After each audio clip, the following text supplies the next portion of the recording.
काहे भैया का हाल चाल बा? ठीक बा न? बड़ी एकांत में बैठल बा रहो। हाँ ये मर्दवा गर्मी तो बा, का कइल जाए, बारिश होते नइखे, जियरे घबराइल रहता, का कइल जाए, सब सूखा पड़ गइल बा। ए भैया तनी हौ वाला गाना सुना देब। अरे हौ जो गौले रहल बड़ी वायरल भइल है तोहार, हाँ उहे गाना तनी अरे सुना देते तो हमार जियरा हरियर हो जाते भैया। तनी सुना देता अपनी। कौन गनवा रहे? हाँ अरे हे ना रे आऊँ गाऊँ खाऊँ गाऊँ गाऊँ गाऊँ करके रहे तोहार भाषा मर्द तू बुझब कि हम घंटा बुझब। तनी सुना दो तनी हरियर हो जा जियरा हो।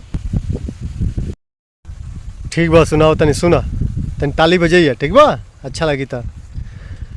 हाँ गाऊँ भांग गाऊँ गाऊँ जंग गाऊँ गाऊँ हाँ गाऊँ गाऊँ गाऊँ गाऊँ झंग झंग झाना ना गुम्बाजी बागाजू भाजी झांगू बाग जय झंगू झाझी झंग बाजे झंग बजे झंग बजे झंग आजू बाजू बजंगू बा कनु मनु मनु गन जन झूंझा झंगू बांगू झंकलमू ढंग जंगमगू जंग जंगमगू मांगू गांगू गांगू झंगू जंगू जंग पंगू मंगे घंटंगू झंग जंग जंग जंगू हजंगू जंगू जंग घों घों घों।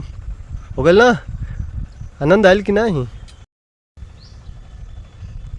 ए मर्दवा ये कौन गाना हो, कौन भाषा हो ये मर्दवा, हमके तो बुझाते नहीं के।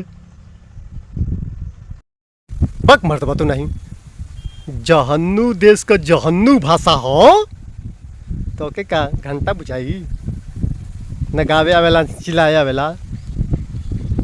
जा शेयर करिए। जहन्नू देश का जहन्नू भाषा मार तो तू ही सुना अपन भाषा गाना, घंटा नहीं शेयर कर। हाँ